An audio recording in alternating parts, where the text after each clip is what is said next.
Well, a very good morning from wherever you are joining us. This is the News Check. My name is Yambo, standing in for my colleague, that is Ben Troy Nchue. And right about now, we want to look at the issue of the fuel crisis, or at least transport crisis in the country. It's day 2. And by yesterday, the stakeholders, in the matatu industry, the Ministry of Transport and also Energy met, but there was no deal in as far as the crisis is concerned. But we hope that something will be coming up very soon, because most Kenyans still stranded with the issue of transport.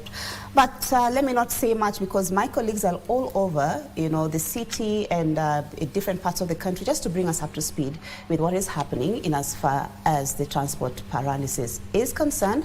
And my colleague, that is Timothy Kipnusu, is within the CBD. And I'm not so sure whether he can hear me, but if Timothy Kipnusu can hear me, let us know what is happening in as far as the issue of transport is concerned in the CBD. Okay, we'll be coming to my colleague, Timothy Kipnusu, later on. But the CS for Cabinet Secretary for Finance was here at the KBC and spoke to us about the situation in the country in as far as the transport paralysis is concerned and the fuel prices. Let's get to listen to what he had to say. For African countries where Kenya belongs, the bulk of our fuel comes through the state of Hormuz. And so now our suppliers, or the marketers, the oil marketing companies, suppliers, have to go elsewhere to source for fuel. Some far places, some up to India to source for fuel. And that has made the prices of petroleum products to go up, so that what we call the Platts price, or the index price, has gone up from about 642 in February US dollars before the beginning of this war, to 1,120 US dollars per metric ton. That is over 80% increase. You can see the government has already intervened significantly. First, in the first month of April, when the effects of this crisis hit first, we subsidized by about 6.2 billion shillings, the price of fuel. Yes. Now we have subsidized again by 5 billion shillings. And we have another 5 billion to going forward to the month of June, because we couldn't exhaust it. And we don't know when this war will end. Now, we have also reduced the value-added tax. I know people have also talked about other levies, that we should cut them, should reduce them. But it should also be understood that Kenya is a big economy, and we have a commitment already. We are in the month of May.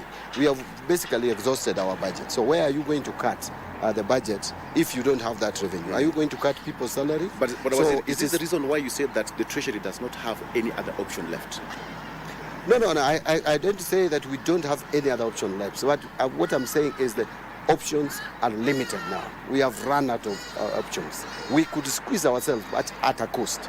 So we must be prepared that if there is any other additional action we are going to take. My role in this ministry is to advise professionally. Now, if we are going to take any other action, and which can only be to remove some levies or cut taxes on petroleum products or fuel, which is a temporary measure in my view. But the effect is going to be dire. Because right now, as I mentioned, we are in the month of May. We have only June left. So the budget definitely has already been implemented, largely. So what has not been implemented is the salary for June, is the transfers to counties for June. What are we going to reduce? Are we going to reduce the transfers to counties? Are we going to cut salaries of the public servants? It is a problem, but that we must accept there is a problem. But we are engaging. Presently, yesterday you saw Waziri Wandai, Waziri Chirchir and myself. We met these players in the matatu industry, and we discussed, and that discussion is going to progress even today. We are looking for solutions, because we can't just sit back. However difficult it is like a COVID period. You have to look for measures, and those measures, we are on at this desperate times. Desperate times call for desperate measures. A quick one, just before you leave. The last one. The intensifying debate to abandon the G2G argument. Are you perhaps any talks to abandon this one, to give oil marketers free market? Look at countries where there is a free market. They are not doing better. In fact, let me tell you, that is the most uninformed proposal. Why? Because first, with G2G, we will be assured of supply. There are countries today which have started rationing fuel. For example, Burundi have told their people you can only take 30 liters per week. And then there are countries where they are advising people to work from home. So, us at least, we are assured of that supply. That's number one. Number two, look at the premium cost on fuel. G2G has guaranteed us a price that we negotiated several months ago, which is much lower than the current prices of freight. Freights, insurance, and premium. If you go to our neighboring countries, they are paying $250 or thereabouts per metric ton. In Kenya, we are still paying between 78 and 97. So it is ill-advised to even imagine that we can abandon G2G. Thirdly and lastly, G2G guarantees the security or stability of the foreign exchange because there is no immediate demand on forex. If we have immediate demand on forex in Kenya and the shilling depreciates, the price of fuel will be so high because it will now be based on the strength of the shilling to the dollar. That is not something that Kenya should contribute. Should be expecting something today? Well, it depends on how the discussion and negotiation goes. Because again, we can only do what is possible. But we will discuss. I am happy that we started a very constructive and productive debate with these players yesterday. I am sure that, God willing, we will be able to unlock this stalemate as fast as we possibly can. Thank you. Thank you very much. Thank you, sir.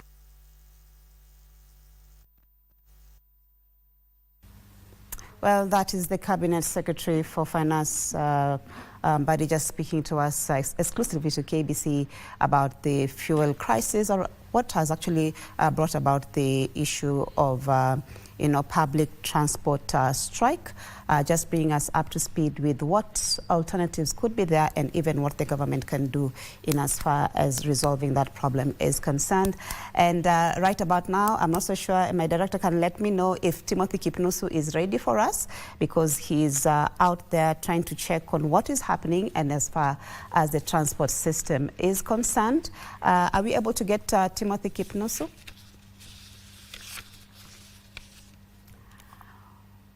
Well, if not, let's go to other matters. And today we want to talk about alternative justice systems. And joining me in studio to talk about alternative justice system, because remember, the only way that most of us have been brought up to know is to go to the courts. But did you know that there's something called alternative justice systems, which means there's some cultural systems that were being used before, and that has now been embedded into our modern way of, resolving conflict, which is always a part of human life. And to talk to us about alternative justice systems is none other than Dr. Steve Akoth. He is the Vice Chair, National Steering Committee on Implementation of Alternative Justice Systems. Welcome to the program, Dr. Steve. Thank you very much. Happy to be here. Asante. And also Honorable Rehema Masha, she's the Assistant Deputy Registrar, Alternative Justice Systems. Welcome to the program. Thank you, Mary. Happy to be here. Asante sana for coming in. I mean, let's just begin with what alternative justice system is about, and I want to throw that to Dr. Steve Akoth, just to help us understand what is alternative justice systems. Thank you very much, and indeed, that's a good place to start from. As you rightly put it in your intro, every society, every civilization have their ways of ensuring coexistence, have their way of seeing their world. And long before Kenya became Kenya in the sense of a colonial state, the people had their ways of naming, understanding, resolving disputes, preventing disputes.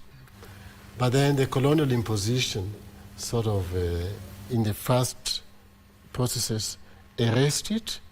And then after the First World War, when the colonial administration embraced what they call indirect rule, started to rehabilitate part of it and bring it back. But the problem is that the way they are bringing it back was in a hierarchy model where they're saying, these Africans have been living a particular life and they are not taking up our way of life fast enough, so as they evolve, we'll allow them to do their things. Then if they evolve fully, then they'll embrace our things. Okay.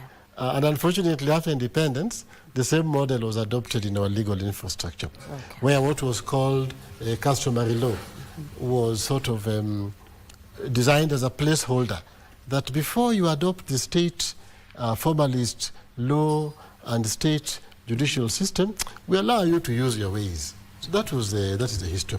However, our new constitution, promulgated in 2010, changed that framework completely, because it appreciates that first, the judicial authority comes from the people, meaning that from the very essence of forming human society, people have a way of understanding, resolving disputes, and pursuing justice. Okay. And then the people donate it. So people donate judicial power to judiciary, just the way they donate executive power to the presidency and the executive. They donate legislating power to the legislature. Okay. So that's the beginning, that people have the capacity and the power, they donate it. Yeah. Now in practice, therefore, today, when we talk about alternative justice system, we mean Dr. Singh, I want to just hold that thought just for a minute. Now, as you take us deeper into now what the alternative justice systems are and all that, I'm made to understand that my colleague, that is Timothy Kipnusu, is ready for us just to bring us up to speed with what is happening in the CBD. Timothy Kipnusu, if you can hear me, kindly let us know what is happening in as far as the Matatu strike is concerned.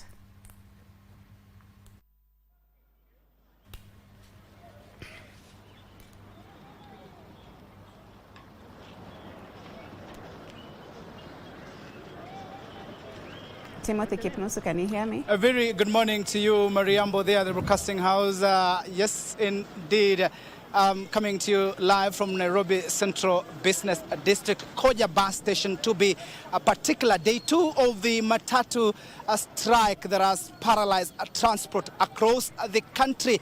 And the situation today is still terrible. A number of bus terminali remains deserted. Where we are, a place where it's full of beehive of activities, today it is deserted. And as you can see behind me, this is a road that comes from Thika Highway coming to town. As you can see, very few cars are seen on the road, and of course residents of very few of them also are on the road. And compared to yesterday, there is no heavy presence of police. It seems the agreement that was yesterday between the Matatu Association operators and of course the government was to ensure that the demos, or rather the strike, goes on without causing commotion. And a spot check in number of places, we've not seen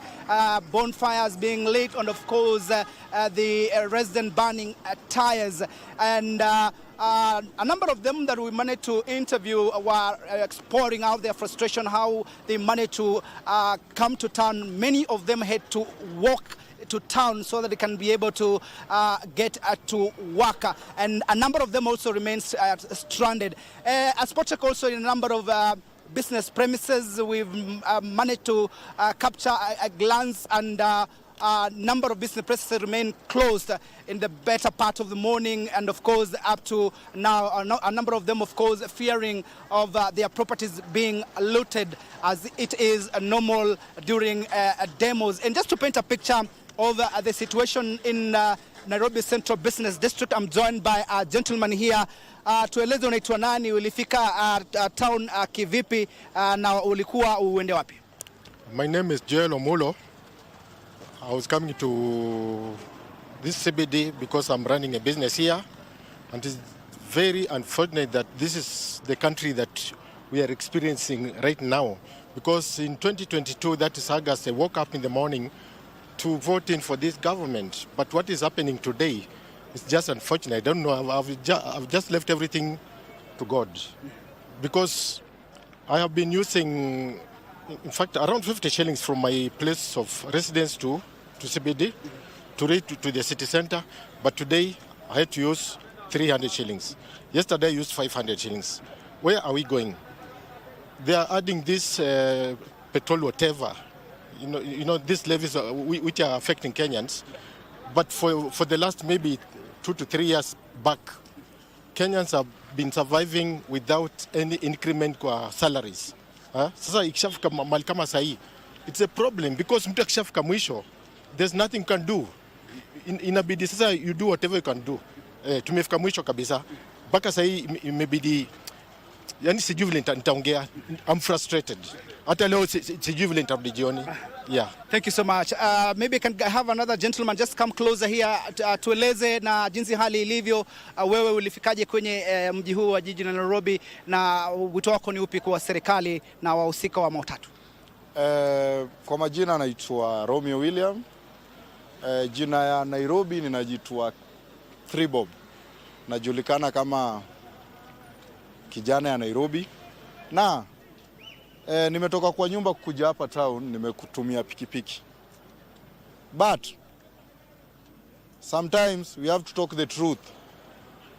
Hii vita ya nje ndio inafanya hadi saa hii hatuna mafuta. It's not the only country. Kenya is not the only country that is suffering from fuel. Tumekuwa Uganda, tumekuwa Tanzania, tumekuwa Sudan. Si ati ni tuwezi sema ati ni mtu mmoja ndiye amehike mafuta yetu ya Kenya. Mafuta inatoka nje, ni venye hajakuja. Yeah. So the thing yenye tunafaa kuongelelea kama wananchi right now ni hizi maandamano zenye tunafaa kufanya maandamano peaceful.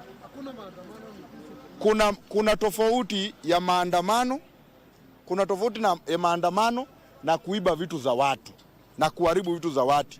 Wewe umenunua pikipiki yako 250,000 ama umechukua loan nayo.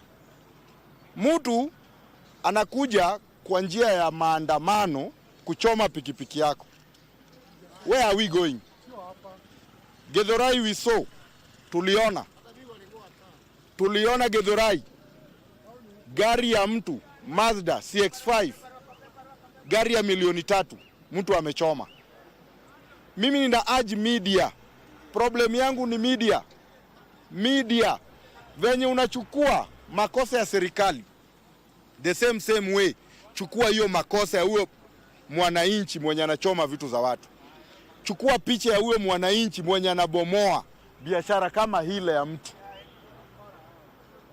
Maandamano Kenya mzima, mimi ninaweza omba rais, every county has a commander. Kila maandamano inafaa kuwa na askari mbele, if it's a peaceful demonstration. Tuwezi sema tunataka kukua first world country na huku bado tunachoma mali ya mahasela, na sisi hasela wenyewe ndio tunachoma mali zetu. Hiyo ni maandamano gani? Heri tuache maandamano. Hiyo maandamano. Kitu ya pili, nataka kuambia askari wetu wa Nairobi, this time is the first time mimi nimeona askari wa Nairobi wamefanya kazi nzuri. Nairobi nimezunguka kama kijana ya county, sijaona dustbin yoyote imeharibiwa.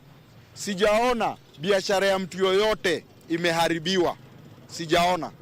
Kwa hivyo ninashukuru sana askari wetu kwa hiyo kazi. For the first time hakuna mtu mwenye ameaga dunia Nairobi. For the first time, maandamano ya kwanza Nairobi, hakuna mtu mwenye ameaga dunia. Kwa hivyo hiyo inaonyesha great improvement, na moving forward mimi ninaomba serikali, tunafaa ku-accept wananchi, yes, wanaumia in one way or the other. Rais, miki tunaweza kuomba kirudi. Mimi najua sio wewe umepandisha mafuta yetu, ni vita iko nje ndio inapandisha. EPRA, I want to tell you this. Wakenya wengi wanaumia. Kidogo tu teremsheni hiyo price ya mafuta. Yeah, teremsheni. Thank you very much. There are residents pouring frustration and urging the members of the public not to take advantage of the situation. Maybe you want to have tell us about what. Yeah, I am Elias Mwangi, the youth leader DCP Nairobi County. I want to ask this question. Yes, we are talking about fuel prices that have hiked, but you can tell fuel in Uganda inatoka bei kidogo kushinda ya Kenya. And I want to ask myself, because fuel in Uganda passes through Kenya, because Uganda it is a landlocked country, and when it comes to this country, we must tax them. We must tax them na ili ifike ile nchi nyingine. Then you find in Kenya mafuta ni juu.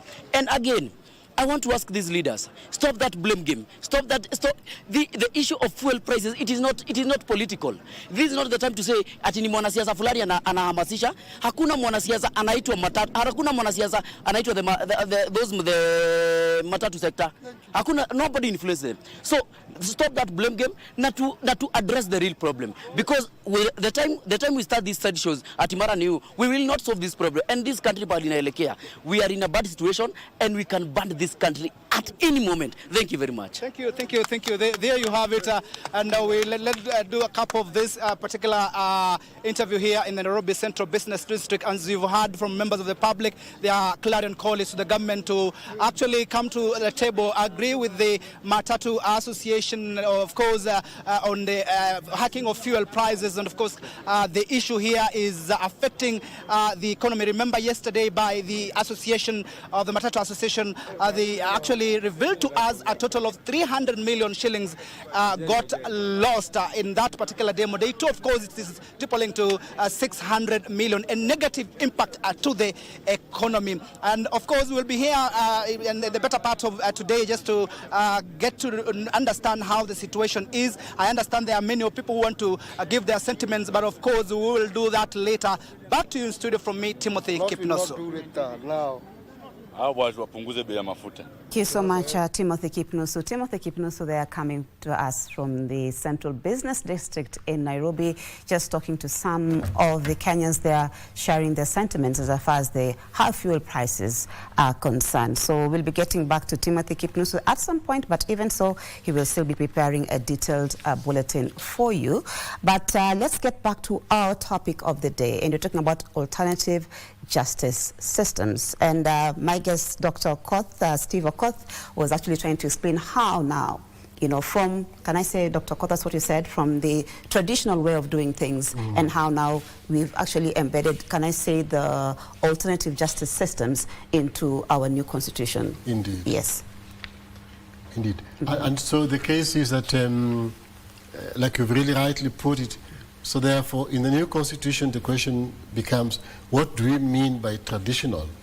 And that's a very important point to ponder on, because in the colonial idea of tradition, tradition was treated as this bad thing, old thing, uncivilized, or yet to become modern. But our constitution treats tradition as the way people do things in their everyday life, and therefore it gives us a criteria on how to choose which tradition is acceptable within our dispensation and which one is not. And so the criteria is in Article 10 of the Constitution, those that advance values of dignity, human rights, inclusiveness, sustainability, and other parts, like if you go to Article 27, must be those that do not promote discrimination and so on. And then tradition also in our Constitution is not just about language, cultural tradition. It's also tradition of various social formations. For example, in this country, matatu industry have got a tradition. If you go to a school, you have the school students' council. There's a tradition there. If you go to church, if you go to a mosque, if you go among the youth, they have a tradition. So this tradition that we're talking about is both from language culture and social formation culture. And all of them are encouraged to use various strategies, so long as they're aligned to the Constitution, to promote justice and to resolve disputes when they arise. Okay. That is really the meaning of AJS. Okay. And like you've rightly put it, I mean, in our traditional way of life, there were conflicts, before, and they had a way of resolving them. And you've rightly explained that, the Constitution recognizes some of those, traditions and ways of resolving conflict. But before we get into the nitty-gritty of, what some of these alternative justice systems are, let me bring in Honorable Rehema Masha. She's the Assistant Deputy Registrar alternative justice system. So just to set the, the ball rolling for us, what does your office really deal with? All right, thank you. At the Secretariat, which currently supports the National Steering Committee on implementation of alternative justice systems, we are what I would like to call the boots on the ground. Okay, we are the ones who are now currently rolling out these systems and operationalizing Article 159(2)(c), as Dr. had mentioned, which then talks about the use of alternative justice systems in the administration of justice. So that's what we do at the Secretariat.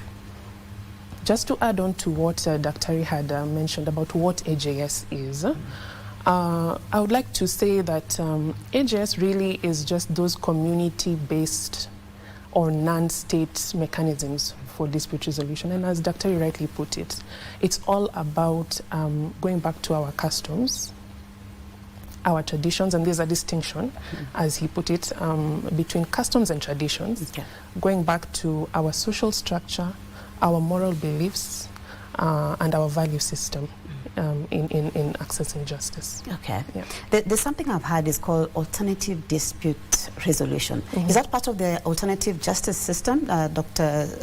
Akoth, or is it do you use them alternate, or can you use them, alternatively, if I may put it that way? Is it the same thing when you say alternative dispute resolution and alternative justice systems? Thank you. And now you've asked a question like a university professor. This is a very good question, very important question. Look, and I really want to create a distinction. Yep. So, what happens is that we have what we call, and the Honorable Chief Justice has named it as such, multiple doors of justice. Okay. So you have many doors you can use to access justice in Kenya, and our Constitution provides for it. Article 159(2)(c), as my sister, Honorable Hema, has said. Now, there's something there, which is you can access justice by going to the state-based courts. That is one system. You can also access justice by going to what we call largely traditional avenues. That's another system. So the first distinction is that we have, at least for purposes of illustration, two systems. One system which is based on the state formalist laws, another one based on norms, custom, traditions that people have developed for themselves over time. So the first distinction between the two is that one is a system, AJS is a system. Now, ADR, alternative dispute resolution, is a method. Okay. Mediation is a method. Arbitration is a method. Reconciliation is a method. Conciliation is a method. So you see, you have systems, then you have methods. The methods. So this method, like ADR, you can use them both within the spectrum of a state-based court. You can use them also within the spectrum of AJS.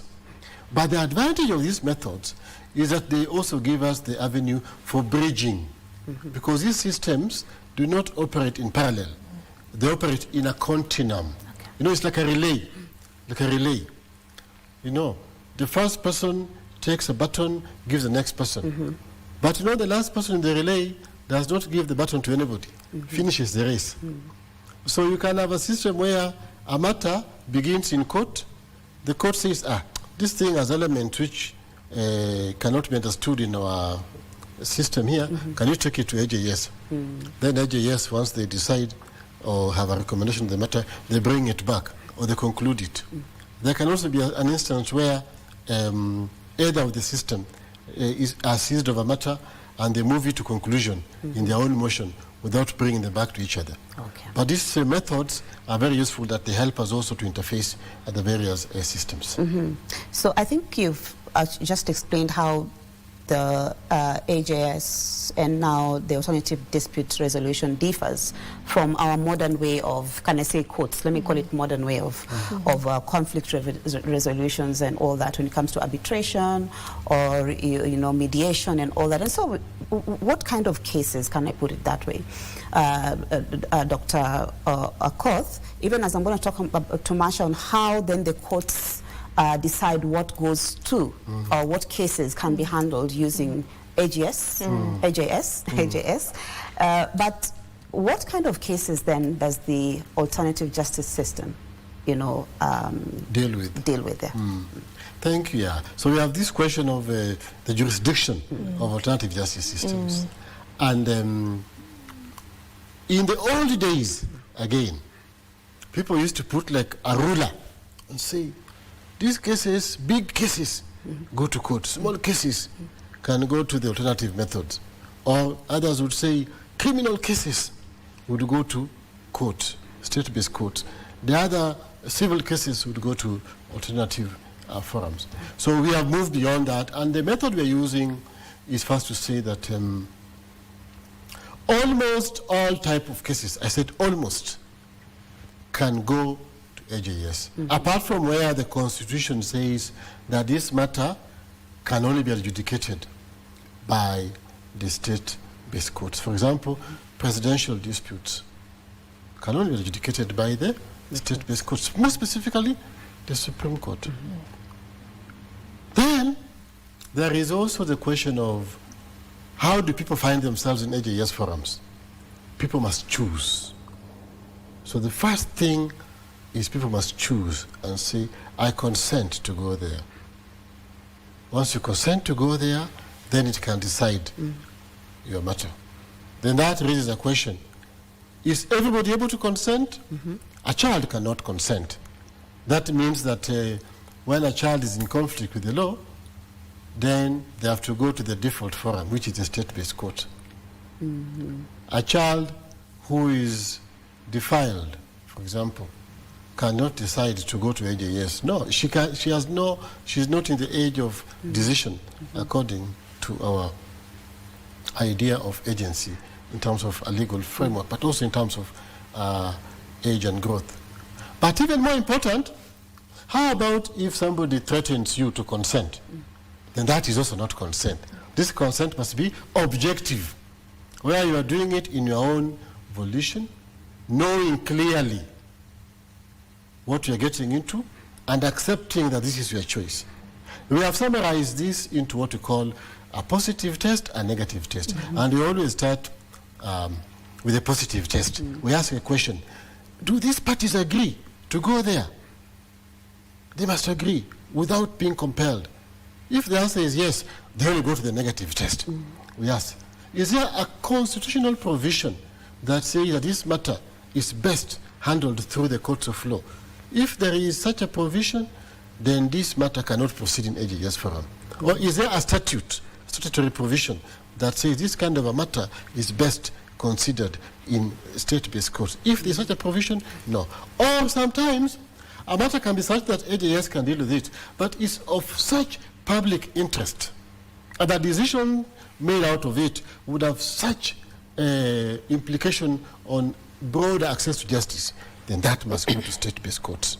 But most important is that you see that we're moving away from that imagination that small cases, big cases, criminal cases versus civil cases. And we have another test which then takes into account beyond those two.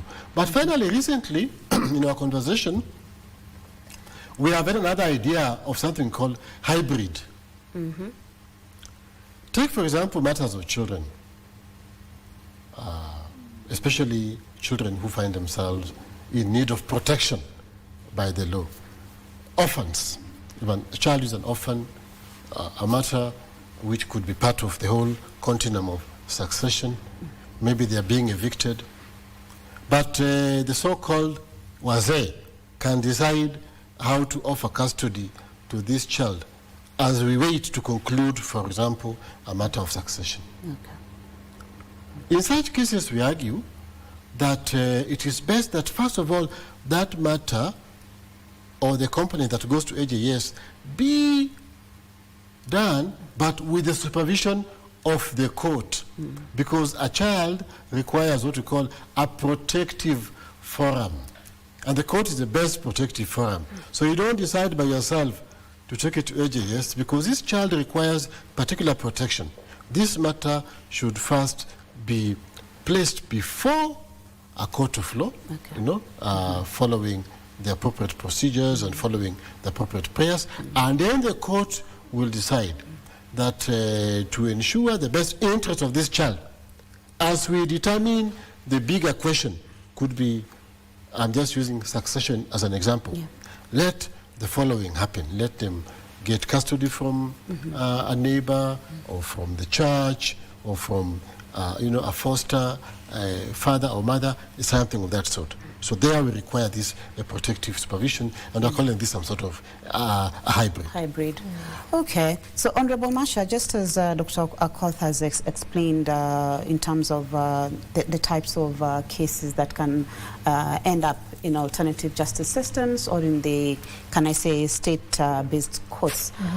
In your experience working, and within the AJS, what are the cases, can I say, that you see reported most of the time? I know we have issues of land in this country, historical, and all that, but what are some of the cases that you see people come with when it comes to AJS?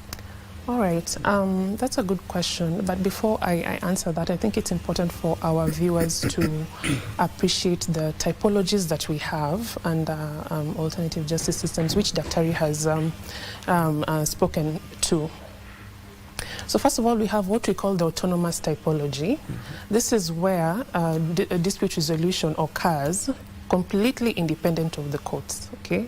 It's the everyday Nyumba Kumi sittings that we have. It's the everyday resolution of disputes at the chief's office that's ongoing, without any state intervention.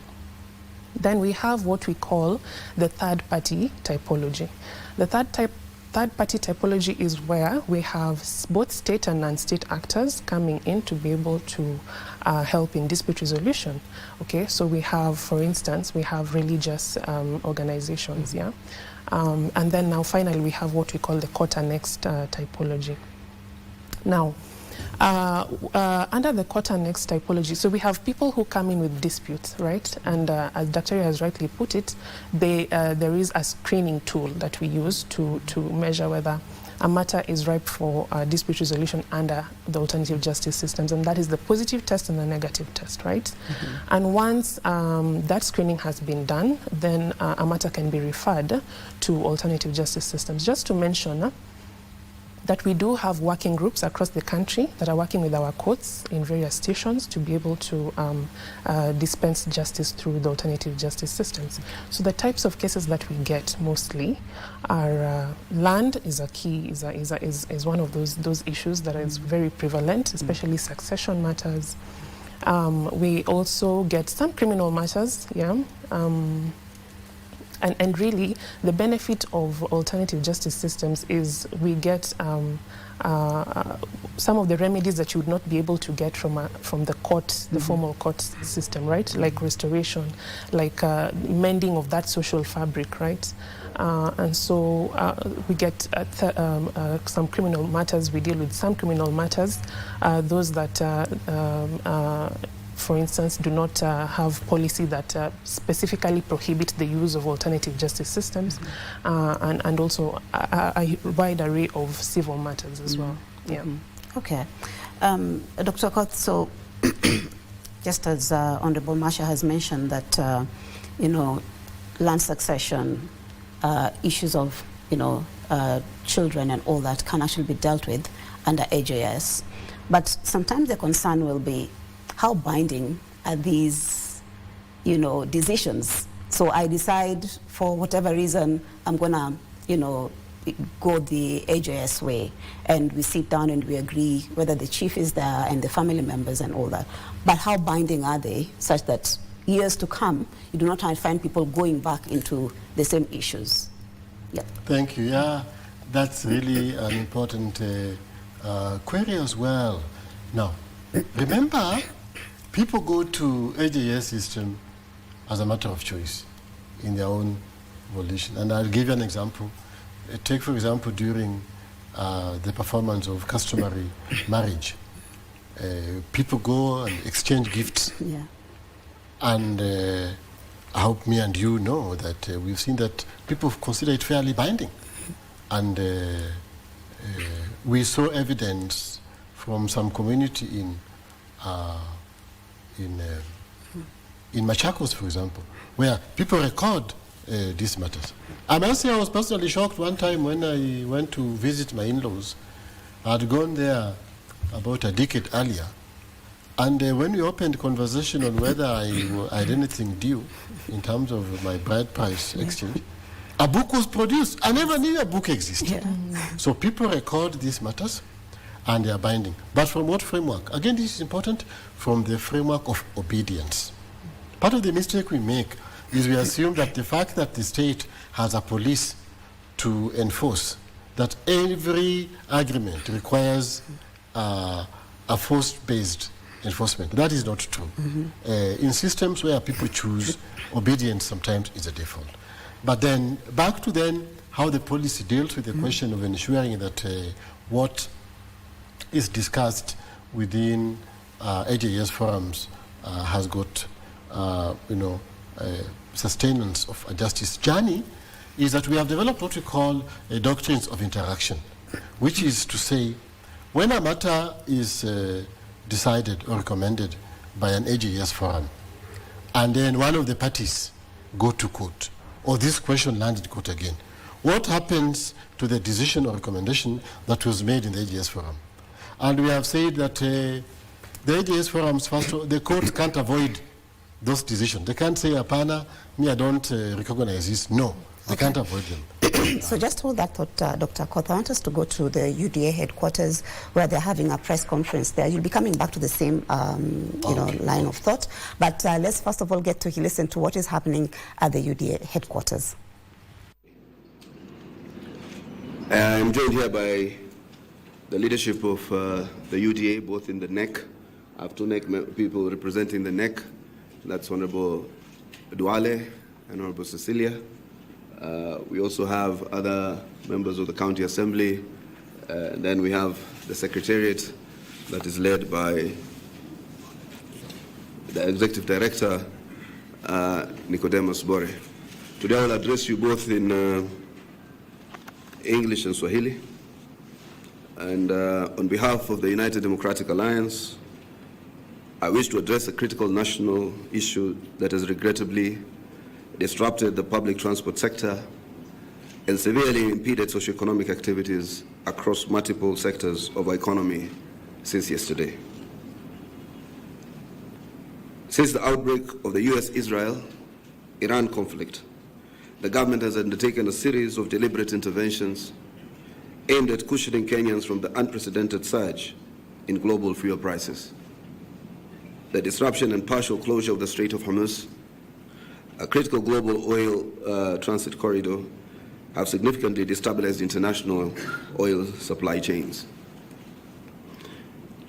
For context, the main components that determine the pump price include the landed cost, storage and distribution costs, tax and levies, as well as suppliers' margins. The landed cost is in itself a combination of several international market-related charges, including free on-board price of fuel, FOB, financing costs incurred by importers through letters of credit, freight and premium charges, insurance costs, port handling fees and testing, and recertification charges. These costs have all risen significantly due to the disruptions and market pressures occasioned by the ongoing war, including elevated global crude oil prices, increased shipping risks, higher insurance premiums, and longer maritime routes following the disruption of key trade corridors. Kenya, like many other nations, have not been spared.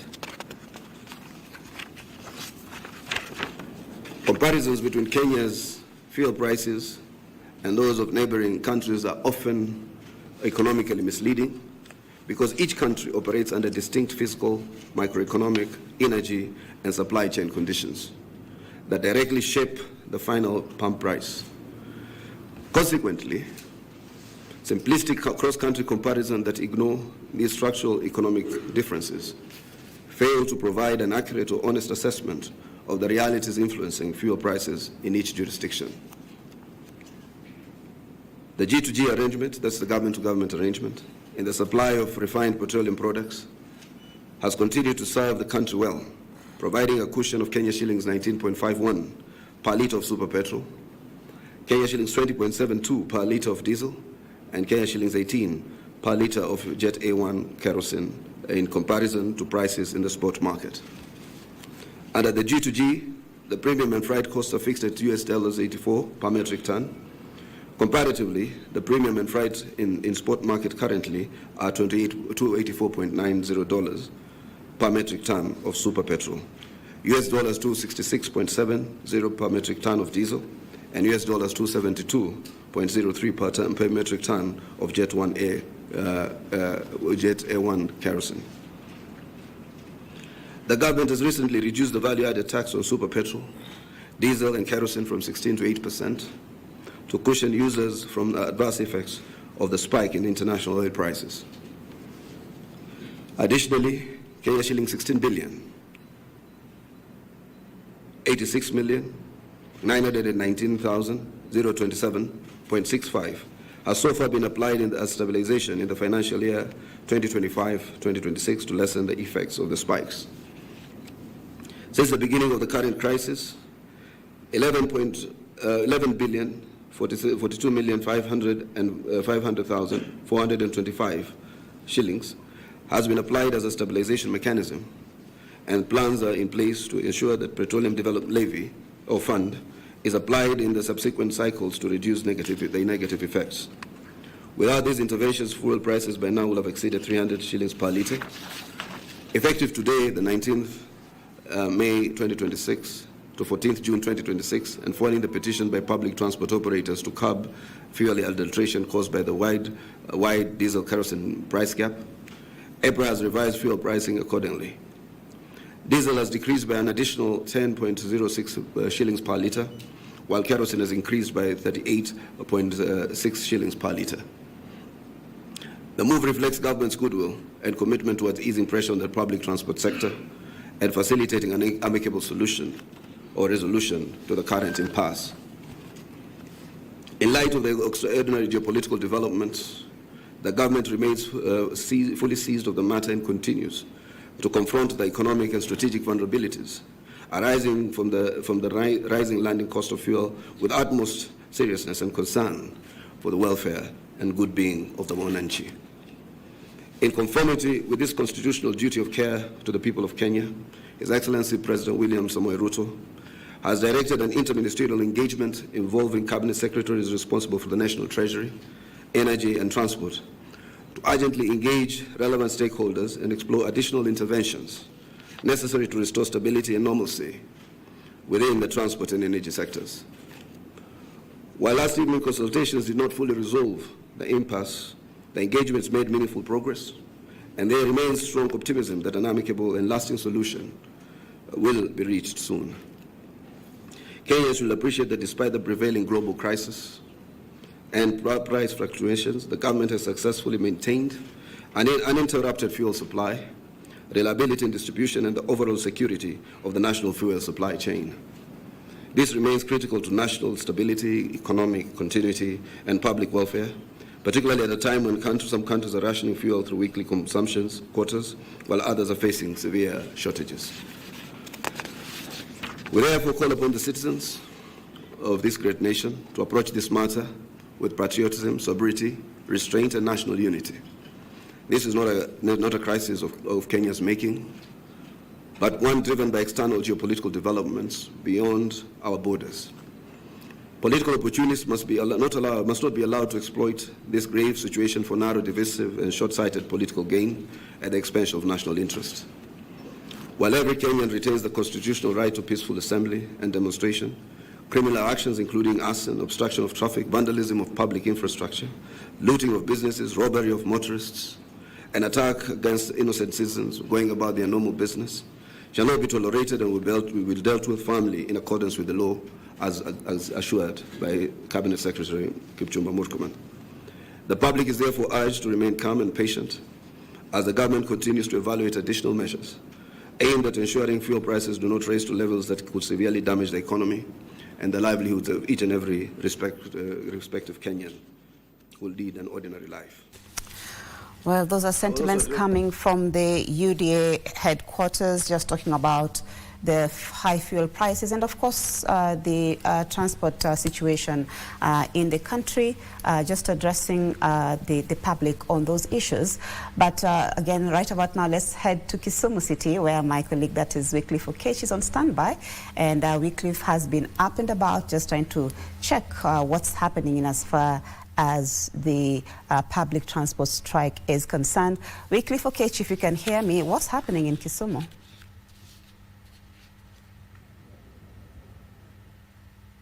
Thank you so much, Mariambo, back in Nairobi. Like you mentioned it right, we are coming to you live from the lakeside city of Kisumu, specifically where we are right now. This is the Kisumu bus terminus. As you can see just behind me here, the public sector stakeholders, rather the transport workers here, are continuing about their business just as usual. But before I paint for you the picture of what is happening on the ground here, Mari, I have to mention that last evening, or rather afternoon, so to speak, I had an interview, rather an engagement with the Committee on Energy, where they are undertaking an inspection exercise on various energy installations in Kisumu. But then on the sidelines, I asked them what the Parliament is going to do about the price of petroleum products. That is now a sort of a crisis in the country. And they mentioned two things. One is that the government needs, or rather the executive wing needs to increase subsidy on these petroleum products. And again, right now we know that the parliament is on recess, but then when they are back next week, that is on 26th, they will, the whole house will consider reducing some of the taxes that compound the price of the petroleum products at the pump. Well, right now at Kisumu, where I am right now, this is the Kisumu bus terminus, like I've mentioned. Let me just get a feeling of what is here. Let me speak with a few of the residents here, the commuters that have used the transport services, and also the workers here, just to get what they have to speak, because we know that last evening we saw the minister for the cabinet secretary in charge of energy, that is Opiyo Wandayi, mentioning that the government is considering reducing the price of diesel, and that of course we witnessed, because I've seen some of the prices calibrated on those pumps.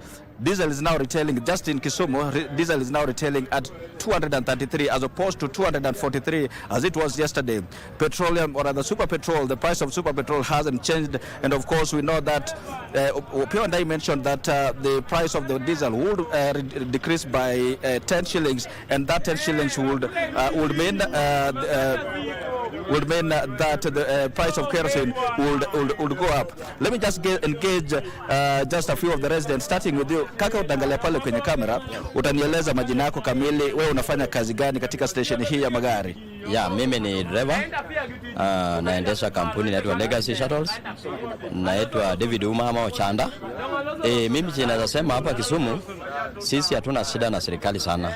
Tunaomba tu mambo ya fuel wa consider kidogo wapunguze, ili tupate venye abiria wetu watasafiri mzuri. Ingawa hatuna maandamano, sisi hatuwezi andamania serikali kwa sababu sisi ni watu wa total. Yes. Ni sawa, mambo ya tutam ni sawa, tutazungumzia ndakira. Kwa sasa tunaangalia mambo ya mafuta, kwa sababu jana tumesikiza waziri anayehusiana na mambo ya kawi akisema kwamba bei ya diesel itakupunguzwa na karibu shilingi 10, na tayari leo tumeona kwamba bei hiyo tayari imepunguzwa. Wewe kuna maneno gani ya kuongelea kusema kuhusiana na haya, kwa sababu baadhi ya magari mnayotumia hapa katika shughuli za uchukuzi zinatumia diesel? Kuna ujumbe gani? Ujumbe niko nayo, na muomba tu tena azidi kupunguza tena kidogo. Apunguza tena hiyo bei yenye ameweka, apunguze tu tena. Akishapunguza atuachie hata penye ilikuwa huko, ili tupate venye tunaweza piga fuel vizuri ili abiria yetu wasafiri. Ingawa ukimulika hapa stage utaona magari zetu ziko hapa kwa stage. Magari Nakuru ndio at least hakuna magari, kwa sababu wao wanavuruga town. Tuzungumzie hapa Kisumu. Lakini sasa hapa Kisumu sisi tuko sawa. Ni fuel ndo hapa azidi kupunguza ikuwe penye ilikuwa ili sisi tuendelee shughuli zetu kama kawaida. Ndio. Wewe binafsi unaathirika namna gani? Kwa sababu wewe binafsi kama umesema wewe ni dereva, bei ya mafuta ikipanda, unaathirika namna gani kama mkazi wa Kisumu? Venye naathirika, abiria wetu wakikuja wanakuja na ile bei walizoea. Ukimwambia bei imeongezeka juu fuel imeongezeka, mnavurugana na abiria. So inabidi sisi tubebe tu abiria na ile pesa ako nayo, lakini ukienda kwa pump pesa naisha yote, upati pesa hata ya kulipa loan gari. Ndio. Kwa hivyo ukilinganisha leo, siku ya leo na jana, unaona hali ya biashara iko vipi? Siku ya leo at least imekuwa mzuri kidogo juu walitoa shilingi 10, lakini naomba wazidi kutoa zaidi ya hiyo 10 ili tuendelee kuresume vizuri. Juu hapa Kisumu sisi tuko chonjo, hatuna shida yote, ni mafuta ndio irudi chini penye ilikuwa. Njoo kaka, unaenda na sisi pia. Simama hapa kwanza. Jina yangu ni Washington. Sawa, simama. Angalia tu pale kwenye kamera, utueleze waitwa nani, wafanya kazi gani hapa kwanza. Jina yangu ni Washington Ouma kutoka hapa Kisumu. Sisi watu wa Kisumu tunaomba tu President Ruto, kama sisi watu wa totam, tunaomba President Ruto atusukie mafuta penye ilikuwa 164. Kwa sababu tufanye kazi. Sasa hata tukienda kwa tangi, tukienda kwa petroli, tunapiga mafuta kushinda hata yenye ilikuwa kitambo. Sasa bagari hata tukipiga mafuta tunatoka tu bure. Hakuna pesa. Tunaomba tu president wetu atupunguzie mafuta 164 penye ilikuwa. Tunaomba tu Mungu kama anatusikia wananchi, tunaomba tu mafuta ikuwa 164. Sisi hatuna maneno na president. Tunaomba tu uchumi rudi chini. Term 9 ni sawa. Mambo ya tutam tutaongelea, lakini ningependa kuuliza, jana tumeona kwamba wasimamizi wa sekta ya uchukuzi wakiongozwa na Albert Karakacha ambaye ni mwenyekiti wao, wakisema kwamba maandamano yataendelea. Je, hali iko vipi Kisumu? Angalia pale.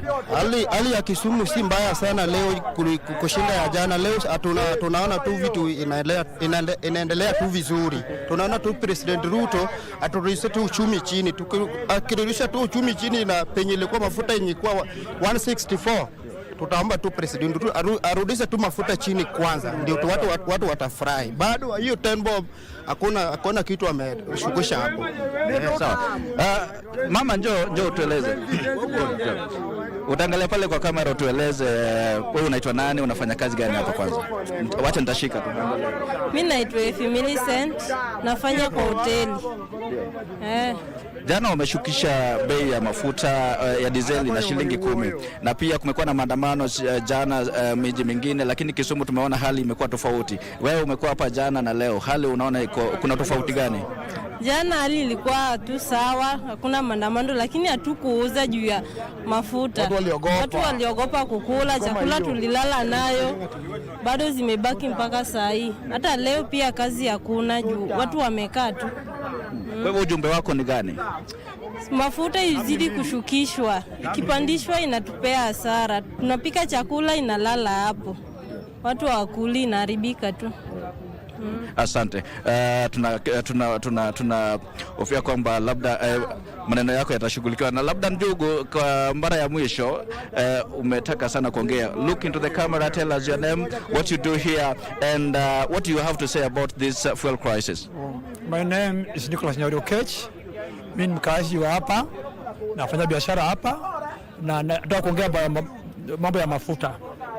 Mafuta kwa kweli imekuwa juu zaidi, mpaka abiria wanaumia, wenye gari wanaumia, hakuna usafiri vizuri, wanalialia. Lakini si kosa ya Ruto, ni kosa ya huyu Trump kushambulia hao watu, hasa kusababisha mafuta imekuwa expensive. All in all, some people are taking advantage of this. At one time, Ruto must go. No, but it was two term. Why? Okay. Fine. We'll talk about politics, but then wewe unahudumia magari yanaenda wapi? Mimi nahudumia magari kwenda Kitale. Fare ukilinganisha jana na leo? Leo ni 800, ilikuwa 500-600. Now it's 800. It's very expensive to the customers. And many people are not traveling because of bei imekuwa juu kabisa. So I'm requesting humbly, let the executive sit down and lower the price of So if the oil is petrol is being is high, so many things are down. I know the community scale. You know what the community scale is. So what I'm saying, lastly, those people are taking advantage of Ruto to one term. They're hopeless. They're only broken. Thank you so much. Asante sana. It's okay. Tumemalizia. Mary, those are some of the sentiments from the residents of Kisumu, composed of those workers that are working here at the Kisumu bus terminus, and of course some of the commuters, and also even the business people. You've heard that lady saying, well, she was there working yesterday and also today, but then there's no business. She's here, yes, but there's no business. Why? There's that fear that was there yesterday, but then right now they don't have that economic ability actually to afford some of the basic commodities for the normal, ordinary, or rather the everyday survival. You've heard that gentleman saying that, well, there is fuel crisis, yes, but then this is not the doing of the president, or rather the government of Kenya Kwanza, led by President William Ruto. He is attributing the fuel crisis to the geopolitical dispensation beyond the borders. But then again, he is appealing, or rather they are appealing to the executive, the government of President William Ruto, actually to reduce these pump prices even further, so that the ordinary Kenyans can be able to afford the basic commodities. That is the situation as it is here at the Kisumu bus terminus, where we continue to conduct a spot check, and we'll be able to update our viewers as the day passes along. For now, Mary, let me hand it back to you in studio. My name is Wycliffe Okech. Thank you so much, Wycliffe Okech, coming to us there from Kisumu City at the bus stand, talking to some of the residents there, and also business people, especially those, operating matatu business, just sharing some of their frustrations, and even calling on the government to just do more. The 10 shillings, they say, is not enough, but will their plea be listened to? That is something that we'll be watching out for you. So on that note, let's take a short break, but I'll be back. Remember, we're talking about alternative justice systems.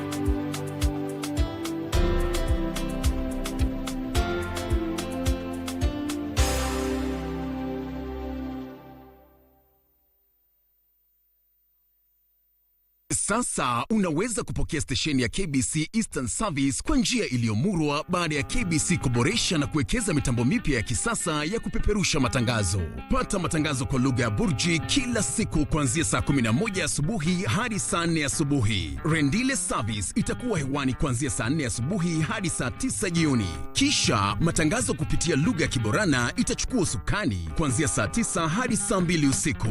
Kutufungia jamvi ni Turukana Service, watakaopeperusha matangazo yao kuanzia saa 2 usiku hadi saa 6 usiku. KBC Eastern Service inapatikana Lodwar na maeneo yaliyo karibu kupitia 98.3 FM.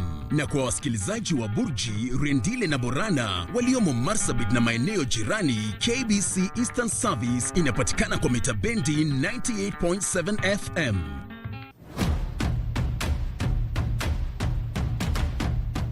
Lights on, volume up. This is where stories come alive. From local drama that hits close to home alinivamia akiwa na vijana wengine wawili. Toka nje! Hii nyumba yako. yote ni porojo, to international series everyone's talking about. Stories that pull you in. Characters you won't forget. Stop complaining and just get out of here. Go now. Go. We turn up the volume with music that moves, showcases rising stars, and bring the beat straight to your living room.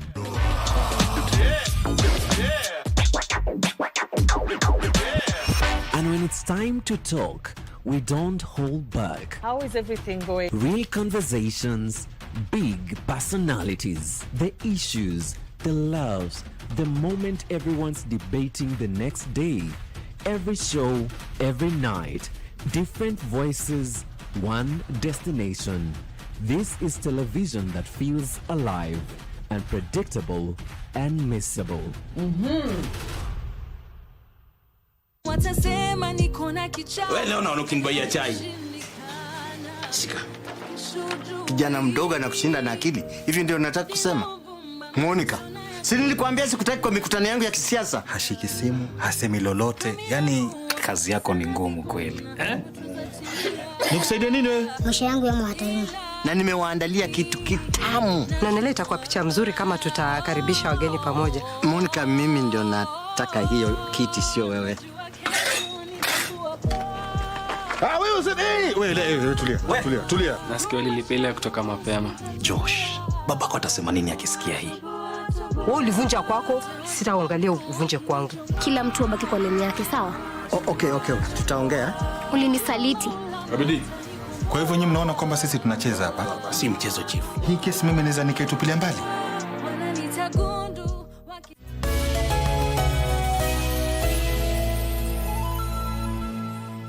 Hostilities, that's how you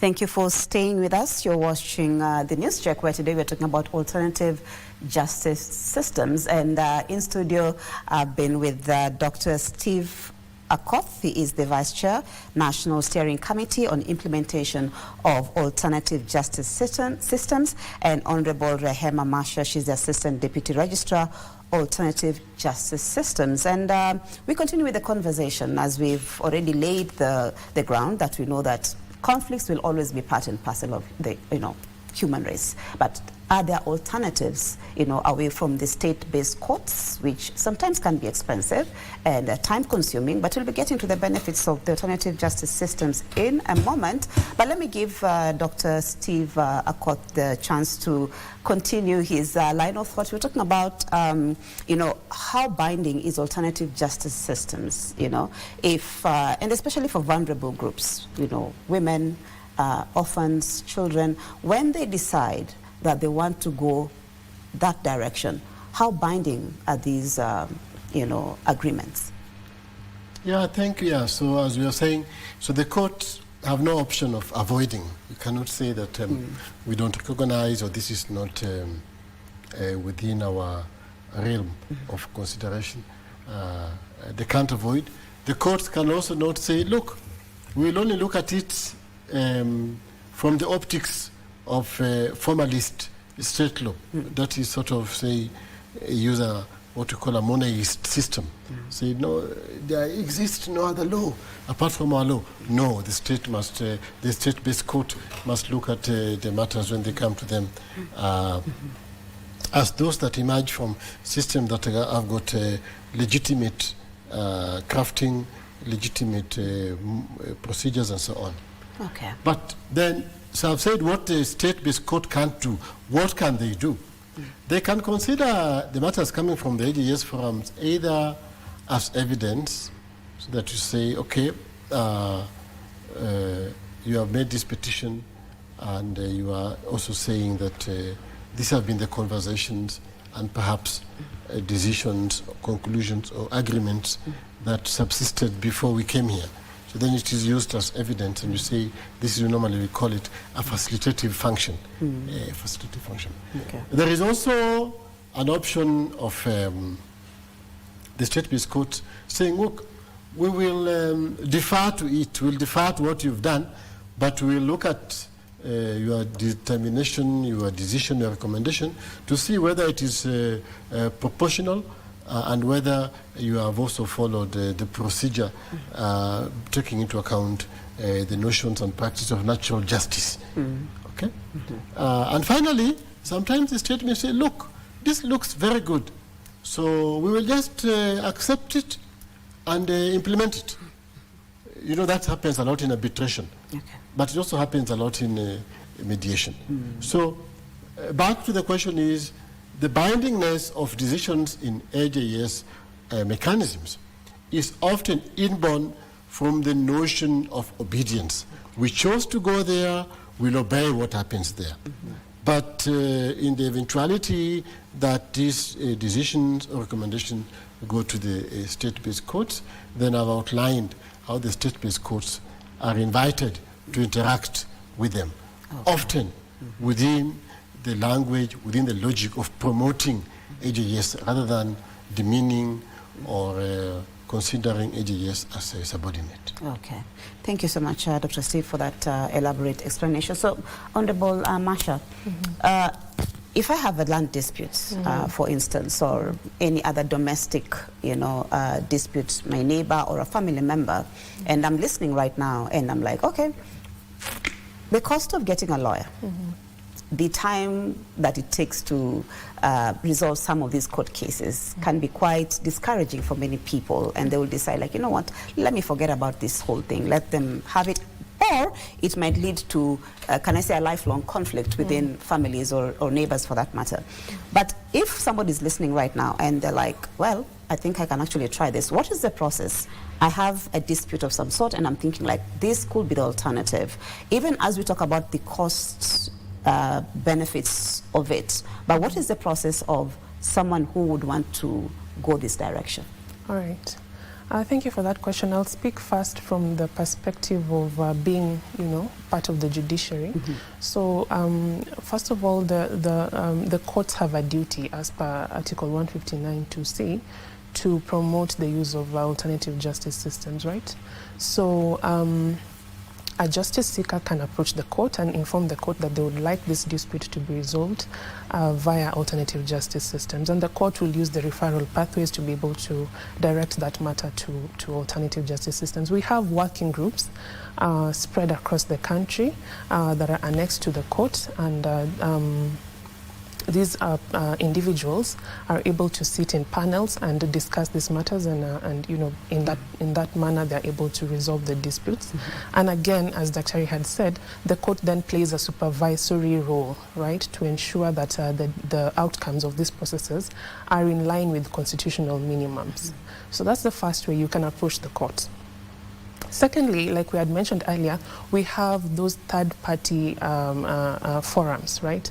So that we are working with other organizations, both state and non-state, to be able to resolve disputes. So you can, depending on the type of dispute, we have the office of the ODPP, we have the probation services office, we have children officers on board. So these are all actors that you can approach, including even the Ngao, right, to be able to have your dispute resolved. So it can be as easy as walking to your chief, right? And we are in touch with these actors, and we are taking in the data, and we are also ensuring that the outcomes of those sittings are in line with human rights imperatives. Yeah. Okay, and just as you've mentioned, I'm thinking, is it free? Because we talked about the cost of it, getting a lawyer and go through the normal court processes. What is the cost, or is it free? Yes, I would say largely it's free, right? The only cost, and the cost that is incurred on the part of those who are facilitating the process, right? So judiciary first incurs a cost, but they have a duty, right, to promote, and so that means that they have a duty again to allocate resources, right? So the cost that is incurred is on the part of the actors. So the panelists could incur a cost maybe to convene that sitting, right? And we are working towards ensuring that these sittings are convened in a dignified manner, right? So we want to move away from the issue of kangaroo courts and sitting under trees and give it a more dignified approach. So we are trying to establish ukumbis across the country where people can come in and have their disputes resolved in a more dignified manner. So really the cost is really just on our side as the facilitators, but largely the justice seeker incurs a very minimal cost, maybe just transportation to the venue. Yeah. Okay, so this is a decentralized service, which means you can get it right at your home, rural areas, and all that. Yes. That's, We are working towards realizing, full decentralization to the 47 counties. So far, we've launched about 13 registries and fully equipped ukumbis. We have about 39 in the pipeline. But ideally, we want to see a system where you can walk to your nearest court station and get those services. Yeah, so Okay. it's decentralized, yes. So, Dr. Akoth, I mean, definitely there was a reason as to why alternative justice system was then embedded into the, the constitution and now, used in tandem, can I put it, with the state, state-based courts. There were benefits to it. And that is, if I might just think one off my head, is, the benefits being the relationships that were, can be destroyed because of some of these conflicts. For instance, with its land, you find that a family is disputing about a certain property, then someone dies, then the next generation keeps taking it and all that. And so there's an enmity that actually brews because of that. So maybe you could also take us through some of the benefits of alternative justice systems, other than just the issue of restoring those relationships and how that happens. And we've all known that there's the issue of case backlogs in the courts. So maybe you could talk to us about the success rate of some of these alternative justice systems and how they've benefited in terms of restoring relationships and also helping in terms of case backlogs in the courts. Thank you very much. So the first thing is that many people, as you rightly say, normally think that the only benefit of AJS is in terms of saving cost. But did you know that the most important and indeed significant and consequential impact of AJS is that it raises the question of whose justice are we talking about? Yeah. It enables the parties to engage and realize justice the way they see them. And I'll give an illustration. There was a matter where a couple had a quarrel, and unfortunately the man assaulted, or rather let me say physically abused the woman. The woman went to the to the police, and the police arrested the man, and of course the man was being charged by assault and causing grievance bodily harm. And so the matter went to court for mention, and when the matter came for mention, when the prosecution had read out, spelled out the charges, then the woman who was a complainant raised her hand and said, well, when I went to the police, I didn't want the thing to reach here because the problem of that assault arose because we differed on something else.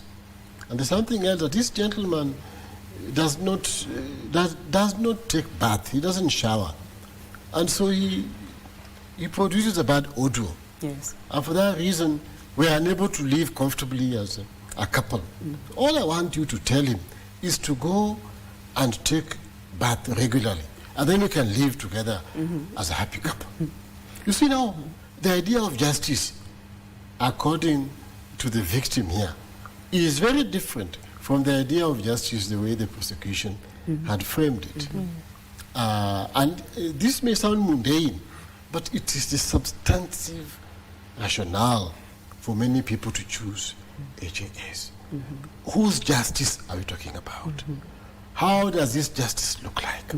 Must this justice be reparative, that is an eye for an eye, or can it be one that restores, restorative justice? And many people want restorative justice. So that is the first important rationale and fairly consequential reason why people take a choice. Then the other thing, as you rightly said, we must conclude as Kenyans that even if we built a court station in every ward in this country, it is not possible to satisfy people's quest for justice with expansion of state-based courts. Because first of all, we know that people choose to access justice, not singularly through these courts. So the second benefit, therefore, is that people want to choose where to get justice. So promoting AJS enables that. Then there's an important thing you've raised about backlog. We also know that the number of judicial officers, the number of judges whom we have will never be proportional to the exact number of matters that are brought before them to adjudicate. So therefore it's important because you know that in terms of statistics, only 17% of disputes end up in courts of law. Yet the largest proportion, over 63% are dealt with outside court. And this 17% is a backlog question. Now imagine if the other 63% would have gone to the state-based courts. It would have completely overwhelmed them. So it will help. It helps to solve the backlog. But remember, it is also about helping people to get justice where they are. And finally, and very important, which was also touched on by Honorable Masha, is that, and this is something that the Chief Justice has really insisted, is we have to move beyond the division between justice seekers on one side and justice providers on another side. Our constitution is one where Kenyans want to be part and parcel of their governance in terms of judicial function, in terms of executive function, and in terms of legislative function. And so AJS becomes an important participatory avenue that enables people to cross the boundary that divides them between the justice seeker on one side and the justice provider on the side. Yeah, I dare say, now as a scholar, that in fact that divide is a very old idea of a state where people produced a giant who would be the provider for everybody. And the problem people have known is that when you have that giant, the giant can grow so big and can eat you up. So our constitution does not require a giant. It requires a movement of justice, which then invites the institutions and the agencies of the state and the people to collaborate in expanding access to justice. Okay. And then, just like you said, the government or the judiciary, for that matter, cannot, can I say, fulfill, when it comes to staffing and everything, so that every Kenyan can access justice from whatever they are. And it's a good thing. We have the elders, we have the chiefs, in our communities and all that. But how do you, are they trained, Honorable Masha, are they trained and, or accredited to the AJS system such that if anybody approaches them, they can actually, because apart from just the chiefs themselves, can an individual person like me become a mediator, and what are the qualifications and the processes of getting? Let me start off that before we go to Honorable Masha, because these are very significant policy questions that we've raised there. First of all, Shakespeare invited us to debate this question. What is there in a name? Is a rose smells the same irrespective of the name you call it? So can we use any name? So we have dealt with this question of naming. And we would rather call them AJS practitioners, so that then you are not caught up in the category of an elder as being a man who is of advanced age and often putting on a monkey skin and walking with a fly whisk and bending and so on. So AJS practitioner takes into account all interlocutors who are able to take a position of honor and authority in the normative system. If you go to a church, the church elder. If you go to a mosque, there's an elder there. If you go to a synagogue, there's an elder there. If you go to the border holding point, they call them either stage or shimo. There's somebody who they consider as the person with authority to help them adjudicate. If you go to a market, especially in Kenya, we have these chains of markets, we call them soko mjingas. These are markets where basically people go and just take space and put their wares. Disorder. You rarely hear people fighting to to occupy space in this market. Why? It's because they are systems, they are institutions, they are persons whom they have designated to be sort of their adjudicators, to be able to enable them to resolve matters. These are practitioners. So the right concept we want to put forward is this one of practitioners. Then there is a question of skills.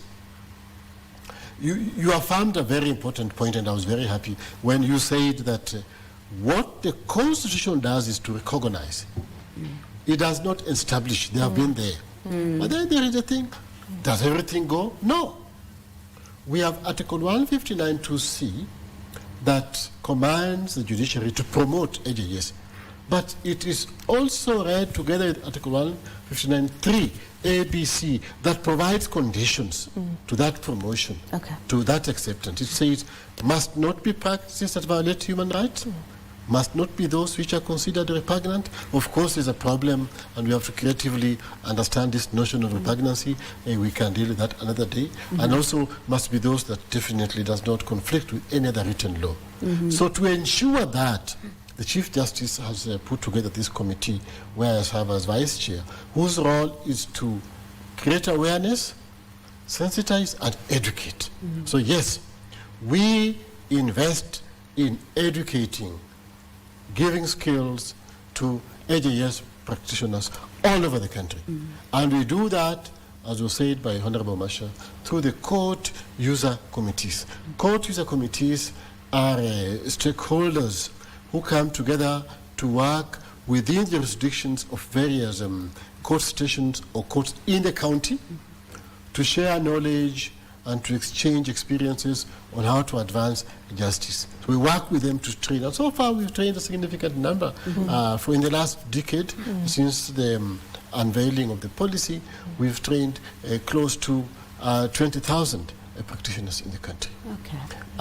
We have also ensured that in each county, we support conversations on the question of what is your justice issue. If you go to Kajiado, the land question expressed there is very different from the land question expressed in Turkana. It's land, but the land justice question in Turkana is different from land justice question in Kajiado. If you go to Kisumu, the land question is different from the land question in Mombasa. Yes, all of them have got big water bodies, but it's different.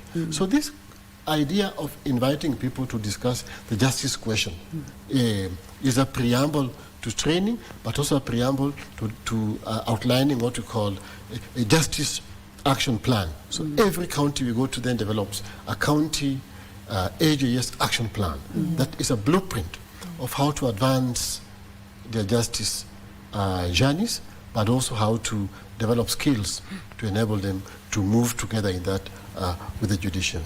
And because the Honorable Masha normally sits in the Secretariat that does this, I'm sure she has something to add. Thank you, Daktari. So the short answer to your question, Marie, is yes, you and I can be AJS practitioners, just as Daktari has said.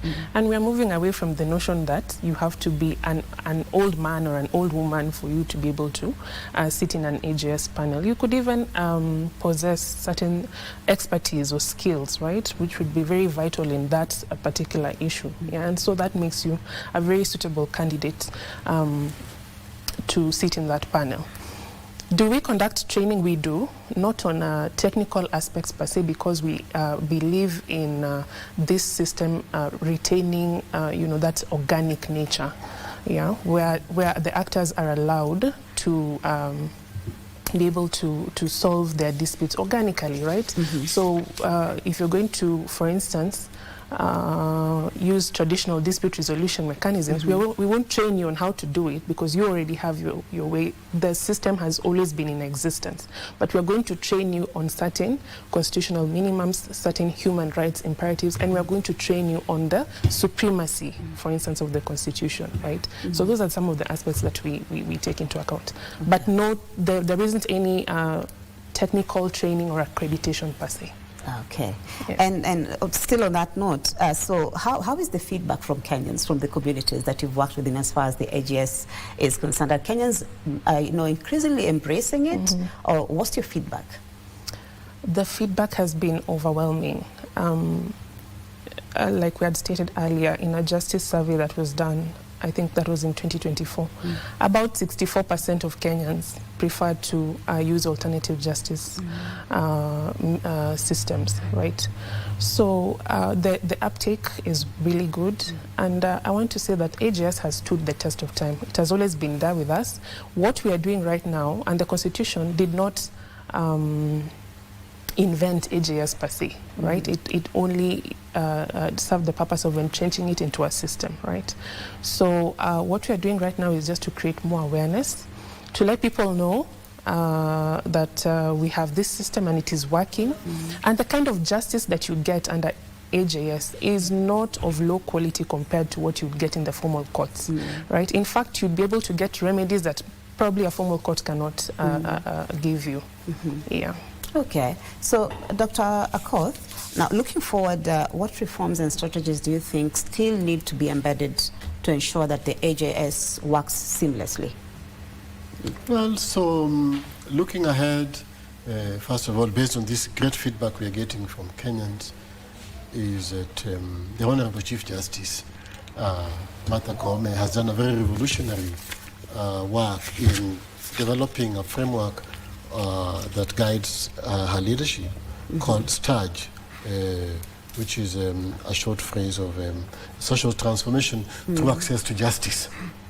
And the essence of STARGE is to ensure that there is a seamless work between the various doors of justice, so that she is retaining allegiance to Article 48, which talks not about necessarily the centrality being access to courts, but being access to justice.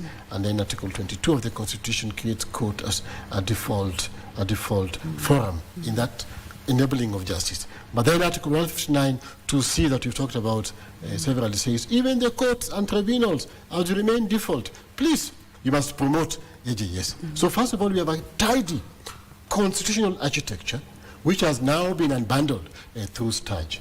And more practically, we think that Kenyans are being invited to move away from a culture of taking law into their own hands, as we saw in yesteryears of mob violence.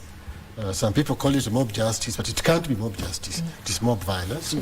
Kenyans are also being told that, look, it is good to exercise your autonomy, it is good to be innovative, but that innovation only survives, only becomes useful when it aligns with the law, when it aligns with the Constitution that we have given to ourselves. And remember, we have always said that every day we implement the Constitution, every day we innovate around it, we are promulgating it.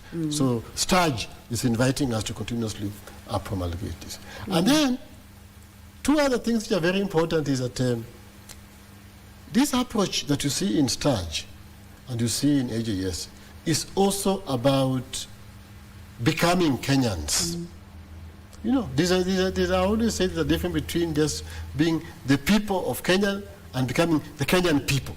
So this is, we have to socialize ourselves to be the Kenyan people. What are the Kenyan people? They're the people of justice. They're the people who can talk justice in various languages, yet they understand each other. You can talk justice in many languages, but understand each other. And finally, which is important in that question about ensuring that we have convergences, and that's been said very well, and is also, symbolized in this panel. AJS and what STARGE talks about, multiple doors, is not about only the old people. It's not only about men. It's not only about people of certain classes. It is really a way of creating a justice platform that can bring in people from whichever position they come from. Including, some people say erroneously that AJS is mainly used by the poor. No. Me and you know, if you look at, for example, how people coexist in residencies. Many things happen in residencies, especially of people who are well off, who take nuisance very seriously. And they resolve them through AJS. We have even seen matters of, which are matters of sometimes strict liabilities, people involved in car accidents that does not cause fatalities. Prefer AJS. People in maritime industry prefer AJS. So we have to remember it opens doors for everybody from whichever position they come from. And you know, that is why Article 48 is emphatic on equal access to justice for all people. Those words are not just idle words. First of all, everybody accessing it equally. And finally, all people, irrespective of your criteria of diversity. Okay. You know, you're talking about irrespective of their standing in society and all that. And like you rightfully put it, it's not just for, can I say, the lesser or, you know, a background or anything of that sort. So, Honorable Marsha, I don't know, when, you know, in the process of work and all that, so we have marginalized communities, definitely the youth and also, can I say, women. What differences are you seeing? Are you seeing men embracing this more? Are there some hindrances when it comes to these marginalized communities? And if so, what can be done to ensure that those who are marginalized, for that matter, are able to you know, access and even embrace the system? All right, so indeed there are some challenges, and when it comes to the issue of inclusion, we've witnessed some challenges, maybe, you know, when you look at maybe the northeastern part of Kenya where the participation of women is still wanting. But one of the things that we advocate for, and even we talk about this even in the training and sensitization sessions, is we have to ensure that all groups are included in the process. So women, children, persons living with disabilities, and other minority groups, refugees, you know, you name it.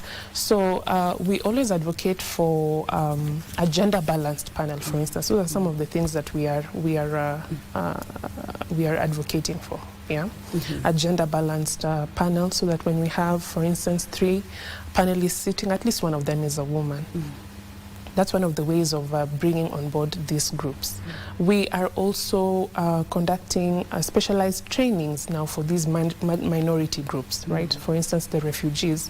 Just the other day, we did a session with refugee Refugee Consortium of Kenya, together with Kituo Cha Sheria, and we just wanted to reach out to the refugee community and tell them that AJS is available for you, and it's a great way of having your issues, your justice issues addressed.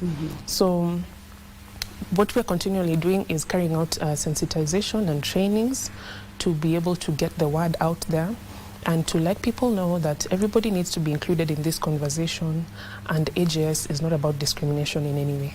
Okay. Thank you so much. So, Daktari, there is a conference coming up very soon in as far as the alternative justice system is concerned. But before we get into it, what are some of the learnings? Because I'm sure you're collaborating with other countries, and if I may put it, maybe other African countries. What are you seeing are some of the similarities and even things that you can borrow from the different countries that you've been able to interact with? Yeah, I think we collaborate a lot with many other jurisdictions, and we have sometimes been just thumbing a little bit more because we think we have really done an innovative approach to it. But yes, indeed, we have learned quite a couple of things from South Africa, where apart from the structural design to appreciate other doors of justice, they have been very keen on the philosophy of justice, the notion of Ubuntu, which become very central, and that's a great lesson that we've got. A country like Ghana, where we've realized that, and you'll be shocked that you do know there's a limitation that AJS, what we call AJS here, cannot adjudicate on environmental matters in Ghana. Yet here, as I told you before, our jurisdictional framing is such that we can do it. We also have realized that there's some countries, especially the far edge of Southern Africa, Botswana, Lesotho, where the AJS systems work through a state sort of recognized structure. They have like a dual system. Yeah. Like in Lesotho, they have got traditional courts, and they have got the state-based courts, and the traditional court is seen within sort of the linear chain of justice providers, which then, in our view, limits it to some extent. So those are the kind of lessons that we've gathered. But there's something else also that was mentioned by Honorable Masha, which I want to come back to, which is a question of, we've also learned that AJS gives us a new way of governing diversity. Diversity is not new. There are countries where there have been projects globally. This diversity question is a global problem. Sometimes they say, let us move towards assimilation. And they say, everybody be the same. And we've seen this even, especially in the European Union, how to deal with diversity. In the US, used to talk about the notion of America is a melting point. So you come here different, but after you arrive here, we must be American and take particular creeds and orientations. So we think this assimilation approach is wrong. And we have then, through AJS, suggested another way of governing diversity. A way that is democratic, a way that is human rights centered, a way that sees diversity as a resource, not a risk. But to do so, our education approach in AJS has moved away from what we saw in this country before 2010. Before 2010, diverse groups which were considered to be, quote unquote, uniquely different, I say quote unquote because I don't believe in that notion, were isolated. The Ogiek, the Maasai, the Ndorobo, the Samburu were even at the threat of their identity being erased. The Pokot, the Pokomo. And you would see them, they would always be highlighted. If you go to the museum at that time, they'll be highlighted in the museum. And we believe that approach was wrong. What we've done is to create a system where there is a human rights conversation between the life choices and experiences of all diverse groups with the idea of human rights, the way we have agreed to have it in our constitution. So that instead of saying we'll retain this group as quote-unquote indigenous museum material, you move beyond that. And everybody then has an opportunity to define the Kenya we want based on the framework of human rights, on the framework of equality, on the framework of human dignity for all. So we discover within the Maasai culture, we discover between the border operation, we discover among the Subaru drivers, so to say as an association, we discover among the fishing folk, how do your norms of governance align with human rights? And you've seen it also among the private associations. In this country, for example, there was a question one time, I won't mention the name of the club, but there's a golf club whose matter went to court, and the golf club had suggested that here it's only men who can lead and women can't participate in elections. But the court were very clear and said, look, human rights and the principles of our constitution applies to all, in private and in public. So you see this conversation of building a new Kenya applies in those multiple realms. And AJS, the way we practice has done that. Coming to the conference, every year, the Honorable Chief Justice convenes a National Assembly of the AJS movement, bringing actors from all over the country. And we do it largely in universities. Why? Because we believe that this work is not just about expanding access to justice as a practice, but also building a particular set of knowledge that will craft, enable, and advance this idea of justice. So in the year 2026, we'll have it at the Yambo University. The dates at 16 to 19. And the Honorable Chief Justice has promised to spread invitation to chief justices from other countries, and we are looking forward to a good conversation. Thank you so much, Dr.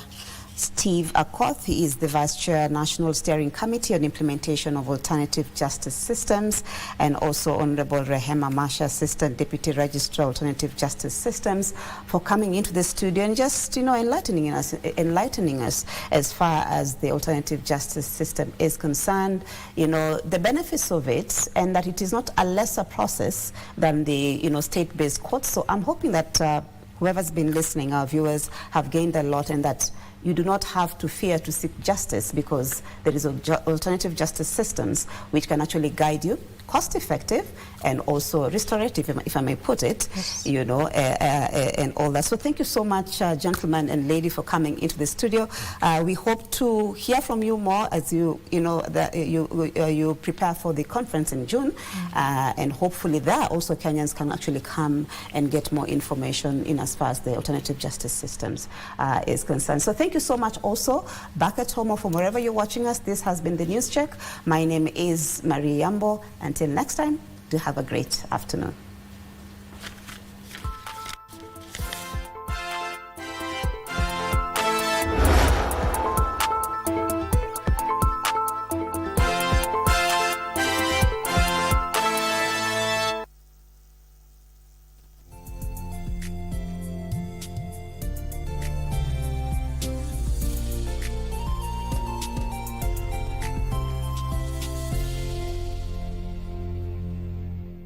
The conventional wisdom on AI is that it's bad for the environment. Data centers consume massive amounts of power and water. But increasingly, groups of scientists are using the technology to help protect the environment and even save water. AI and sustainability, is it a good fit? Global warming, air pollution, mass extinction. The list of environmental crises is long and solutions are complicated. Scientists have long been asking AI for help, but not necessarily the kind you and I use. After all, a standard large language model isn't always the right tool for the job. We asked Ushin Mok'e, a machine learning and conservation researcher, how AI is used in the field. In practice, what people are doing instead is they're developing their own models. And we could think of these as they are forms of AI, but they're much more limited in their capabilities. But because of that limited capabilities, they're also limited in the resources that they require. So, not all AI is created equal. Often you don't need a model that can do everything. Many projects focus on very specific questions and parameters. In India, for example, scientists are gathering precise localized measurements of air quality. On some days, the air in Jodhpur is especially thick. The village is located near Kanpur in the state of Uttar Pradesh, in northeastern India. You feel this massive congestion in the chest, a lump-like thing in the throat, phlegm. It's worst when you do a bit of physical work. At Kanpur's Indian Institute of Technology, Professor Sachida Nantripathi and his team want that to change. But first, they must identify where exactly the pollution comes from. To do this, the scientists installed a sensor network across Uttar Pradesh and the neighboring state of Bihar. Some 1,400 measuring points provide real-time data on pollutant levels, combined with weather and climate data. Combining these two data sets, and we applied it to a pipeline of machine learning AI model to understand what patterns air pollution form. Does it form a pattern which overlaps with the administrative boundaries of districts or division or state?